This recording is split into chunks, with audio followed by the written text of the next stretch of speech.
It's unfortunate, but the Giants' season is toiling away. New York enters their bye week fresh off a 20-17 overtime loss against the Carolina Panthers.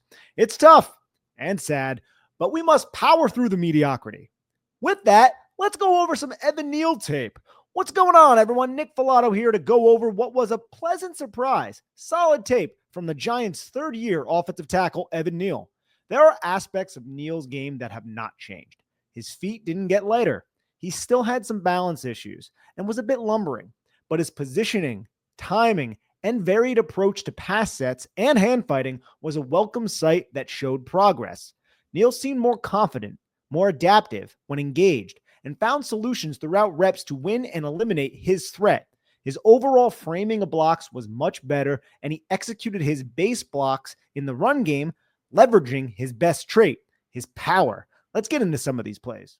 I came away from this game pleased watching Evan Neal. I felt like his pass sets, whether they be vertical or 45, he did have one jump set in this game as well, which wasn't as smooth, but his pass sets, they were disciplined, they were controlled, and his hips were not as eager to open prematurely, which is something we can all enjoy, right? Nobody wants to be too premature, but we can even see on this little rep right here against DJ Wanham, he gets onto that third step, starts to open, makes contact. DJ Wanham works to the half man, tries to get around the edge, and then Evan Neal just uses his strength to wash DJ Wanham outside of the pocket. We're not going to go over every single play in depth, but there are aspects of all of these plays that I enjoy. Take this one, for example. Here he is, right tackle, fires out of his set. 1, 2, 3, throws that outside arm out. He throws that outside arm out at Jadeveon Clowney to force Jadeveon Clowney to make a move, to keep him guessing, to vary up that punch set. And he does that just then, and you can see Jadeveon Clowney takes the bait. Jadeveon Clowney takes that step to the inside, and then right as Jadeveon Clowney does that, Evan Neal sinks his hips and then engages, doesn't get clean contact on the chest. But what he does is he makes contact and then he controls the inside arm of Jadeveon Clowney. And as Jadeveon Clowney tries to win high side, he just rips Jadeveon Clowney's inside wrist downward and then his outside hand on the breastplate of Jadeveon Clowney, completely dictating and completely controlling the rep. And there are a lot of plays like this from Evan Neal where Evan Neal is just defeating Jadeveon Clowney in a one-on-one situation. The Giants did a good job keeping tight ends to Evan Neal's side. I didn't include a ton of those plays in this little reel. And Greg Van Roten also had eyes in the back of his head for much of this game to ensure that Evan Neal was taken care of. So the Giants do deserve credit for all of those things. But Neal also played better than many anticipated, including myself. Here you can see Theo Johnson helping him out with Jadeveon Clowney. And this is one of those 45-degree sets. He just takes a set, and then there's patience, right? Patience. Now, this is a much easier block to execute when Theo Johnson is shoving and forcing Jadeveon Clowney inside. But there was a patience throughout the game from Evan Neal. And this play doesn't really display it too much, but you could see how his hands are low, ready to attack, ready to attack. Once he sees the chest, he fires. And at this point, Jadeveon Clowney can't really do anything. There's no way to generate power for Jadeveon Clowney. He is standing directly straight up in the air thanks to Theo Johnson. And then this is what I wanted to see and why I included this. Evan Neal finishes the block. Evan Neal grabs inside the collarbone, pulls Jadeveon Clowney towards him, and then falls on top of him in a snatch and trap type of manner, completely winning this rep again, heavily influenced by Theo Johnson, who is coming along well throughout the end of this season. Let's see just one-on-one. Evan Neal matches. He mirrors 93. We see this vertical set. Jadeveon Clowney hits him with a bull rush. Again, you can see Evan Neal on this one. Throws that outside hand out just like he did previously. Jadeveon Clowney has already committed to a power rush, and Evan Neal notices that. So Evan Neal sits back on those hips, and he just absorbs the contact. Now, is it a clean engagement from Evan Neal? No, not really. He ends up kind of tonguing him a little bit, hugging him just slightly, but Neal is still able to absorb the power, sit back, and not get bullied back into the pocket. Here's another play where it really showed the patience, and Jadeveon Clowney was able to win around the edge here.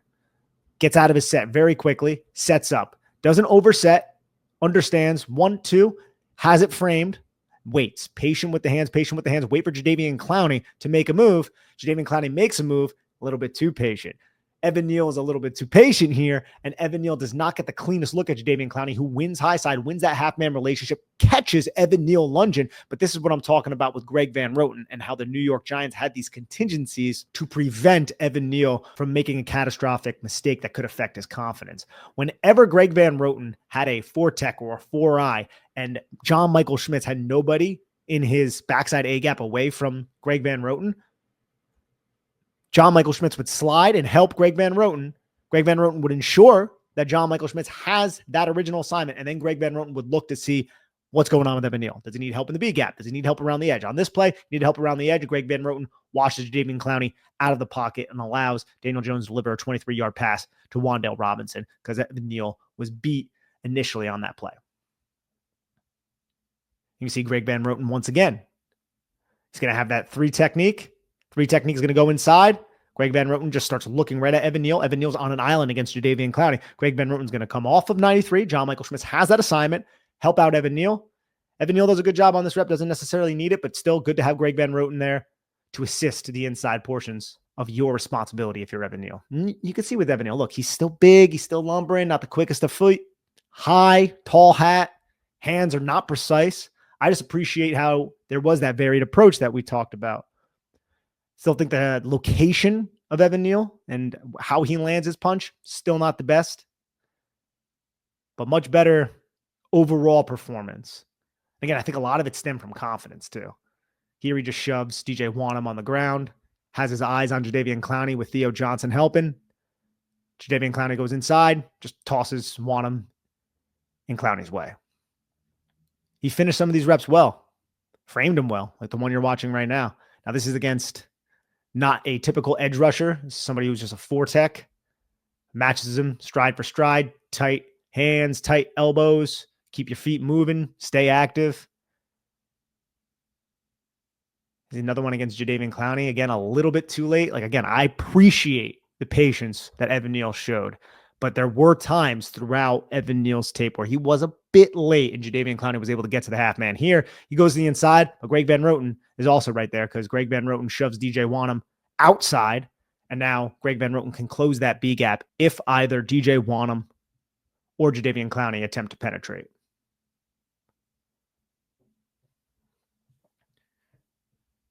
This is another thing. Now, this ended up being a pass on this play, but Evan Neal does give a little bit of a tell. Throughout this game, when he was pass setting, it was a 2-point stance. When he was run blocking, the vast majority of the time, he was in a 3-point stance. Something to monitor as we go forward. Here, this ends up being a pass, though. Gets outside to Jadeveon Clowney. Throws that inside arm punch. In doing that, Evan Neal gives a path inside for Jadeveon Clowney. Jadeveon Clowney doesn't necessarily take advantage of it, and he just works side to side on Evan Neal, but Evan Neal is just large enough to stand in the way. Here we got some negative pass blocking reps, but to be honest, it wasn't all that bad, right? Going through a lot of the plays that we saw earlier. Wasn't the cleanest performance, much better than a lot of us anticipated. Here are the negatives. Look, he gets hit with a long arm. GVR is right there to help him out, though. I'm not going to say that's necessarily a negative, but you could tell he was shocked by the long arm. Not really pushed back too much. Here, fires out of his stance. He's very high. Jadeveon Clowney gets to the half man, rips through, and Evan Neal just doesn't bring that extra foot. This was also on a screen, so I think Evan Neal was taking it a little bit lackadaisical. Just thought he could throw him up the arc and Daniel Jones would get rid of the football, but there's a little bit too much trash for Daniel Jones to deliver the football to Devin Singletary accurately. So you would like to see a little bit better work, even though it is the backside of a screen. Here, Clowney gets right into the B gap. Smooth move. You can see how Evan Neal, his hips get oriented outward by that move from Jadeveon Clowney. Jadeveon Clowney really does a great job selling that he's going up the pass rushing arc. That little move right there on his third step gets Evan Neal's hips open, provides an alley right in to the pocket. Good job by Daniel Jones to get rid of the football, and Theo Johnson makes an impressive catch. But Evan Neal was beat cleanly by a very impressive move from Jadeveon Clowney. Then here's that third down where Josie Jewell gets the interception, 3rd and 8. Carolina sends a blitz directly at Evan Neal, thinking that Theo Johnson will likely be in the route. Evan Neal gets 2v1, and Evan Neal doesn't take the most dangerous man because Greg Van Roten has a 4-eye shade on him.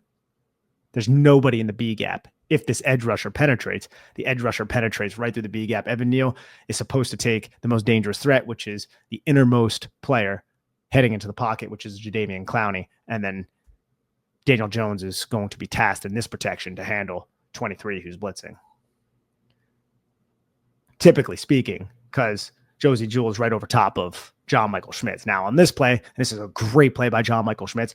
John Michael Schmitz diagnosis, there's no one coming at me right now. So I get my eyes active. He sees that Jadeveon Clowney penetrates right through the B, and he takes Jadeveon Clowney. By that point, the football is already out, and Josie Jewell comes up with an interception. And then again, a little bit of an overset here by Evan Neal. It's a vertical set. Opens a little bit early. Jadeveon Clowney timed it up very well. Greg Van Roten's right there to help. New York had a lot of remedies for Evan Neal. Greg Van Roten did a great job in this game helping the young tackle out. I think it was a step in the right direction for Evan Neal. But as you've seen the last 6 plays, which I added at the end, these were all somewhat negative plays. Here he just hooks Jadeveon Clowney. I don't know if he saw 56 coming and got nervous or what exactly happened. His feet just stopped moving. These little problems are still issues. And this is the thing about Evan Neal now. Did he play like a top 10 pick in this game? Absolutely not. Did he play better than any Evan Neal that we've seen, at least recently? Well, yes, because we haven't seen Evan Neal recently, so it's a step in the right direction from that standpoint. Was it a disaster? Absolutely not. But it was also better than a lot of the film we saw prior to this ankle injury that he suffered, that he's recently recovered from. We're going to see a lot of run game plays. Giants ran a lot of GT counter, meaning you pull the backside guard, you pull the backside tackle. They ran quarterback read off of that, zone read off that. Here, they open the game, GT counter. You do this a lot against tight fronts. Neal gets out of his stance, but, he's big. He can cover a lot of space. Not exactly the most explosive. Doesn't have the best short area quickness into contact, as you can see here. Just takes a while for a player like Evan Neal to actually sink down and change direction, which these are all athletic limitations that we were aware of just through watching Evan Neal's tape. And here's a bunch of 3 GT counter runs with the quarterback also taking it as well. It's a little bit slow out of his stance. He's a massive man, right? He's a massive man. But you're going to see that strength. It really shows up in the run game. And here we're going to get a down block, double team. He just washes right through the outside portions of number 93 in an attempt to create a crease off of his ass. But 52 does a great job on Theo Johnson to make this tackle. The down blocks and the force that he's able to generate into the player that he's blocking, that's something that's very impressive. It's always been impressive about Evan Neal. Here we got another double team with Chris Manhertz. Got this duo run. They're trying to uproot 93. Evan Neal, you can see, still high. He doesn't really get firm control initially as 93 attempts to absorb 2 excellently sized blockers. Evan Neal then ends up getting his hips towards the inside to create that seal, but a player from the other side of the play tackles the running back. Here's the touchdown run, 32 yards. Love this. This is a weak side rush. Gets bounced towards the strong side. That's where the cutback is. Giants run boundary weak side. You have 2 tight ends, double Y set, and Evan Neal to the strong side. There's nothing to the weak side. Tyrone Tracy Jr. has eyes on the side of his head and is able to see these cutback lanes. And he does a great job just following the cutback as Evan Neal tosses Josie Jewell towards the front side of the play, and the tight ends do the rest, along with impressive acceleration and burst from Tyrone Tracy Jr. And blocks like this might be the most explosive blocks that you see from Evan Neal when he has to reach down the line of scrimmage or scoop down the line of scrimmage, and he's pacing with a defender, and he's able to make just enough contact here to get his head across so it's not a clip as the defender tries to get really skinny through this zone crease, and Neal's able to just shove him down. But Theo Johnson's backside pursuit defender, which is really tough for Theo Johnson, he can't really make that block. Chris Manhertz climbing, double Y, again, weak side run. Ends up being a tackle for a short game, but you can see Neal just toss his assignment. Now, is Evan Neal supposed to block number 47 or number 7? Nope. He has to get to 93. It's a tough block for Neal. Neal did relatively well there. Eliminated his threat. You see how he's down in that 3-point stance a lot. Here we're going to get Neal. Greg Van Roten. Neal, it's a positive block right there. Just control the line of scrimmage. You get a little bit of help from your guard, but 75 is not doing anything on that play. It ends up resulting in a nice run for Tyrone Tracy Jr. Evan Neal's clearing paths. He's doing a good job on the backside, as we saw in that 32-yard touchdown run, but he's also having success as a frontside blocker. And I love these base blocks. This is a good block by Evan Neal, right? You have somebody directly over top of you, 4 eyes shade slightly to your inside. You keep your elbows tight. You explode low to high into contact. And once you've rolled your hips into the contact, you're still able to generate more leverage by resyncing yourself and then driving your assignment, number 93, into an adjacent offensive lineman to create the crease. That's exactly what happened. That's a beautiful block by Evan Neal there. And not one that he dominated from the onset, right? This is the adaptation that I was talking about. And that applies to his pass blocking as well and how he hand fought and won some of those engagements against Jadeveon Clowney. Here, 92 does a great job getting into the chest of Evan Neal. And look, Evan Neal's got to set on this 3 technique. He's got to set inside, scoop this 3 technique out so that 3 technique can't get to Devin Singletary. And he does that well. Watch his feet. That's excellent footwork by Evan Neal, and I can't stress that enough, right? This is a tough block from a footwork standpoint. Not a lot of people talk about the feet of offensive linemen. Everything starts at the feet. I'm Rex Ryan when I'm watching this offensive line tape. I love the feet, and that is some beautiful footwork right there from Evan Neal because he's high. He's not winning from a fundamental standpoint regarding leverage and lower hat wins and all of those important facts about playing offensive lineman. He's winning because he is swinging his hips around to the play side. His feet know exactly where they need to go, and he knows where he has to position his hips. Excellent block by Evan Neal. And he slides off it at the end, a little bit unbalanced, but that's a good block. Here's another good block by Evan Neal against 93. Devin Singletary finds the cutback right off his ass. And great block by Isaiah Hodgins. It's a split zone type of insert. But Neal, base block, engaged, driving his feet, staying annoying, just getting in the way. Now we see some Evan Neal just sliding off blocks. There are plays like this on tape, all right? Some stuff like this, right? He engages, he's slow with his hands. I think at the end of the game, he started getting really tired and the fatigue started to sit in and you saw it manifest. Was this a perfect game by Evan Neal? No, it wasn't. Was it a step in the right direction? In my opinion, absolutely. And those were all the plays, ladies and gentlemen. I'm going to run through these plays as I discuss this more. Look, we weren't expecting anything from Evan Neal over the last several weeks. It was just a question that Giant fans could ask.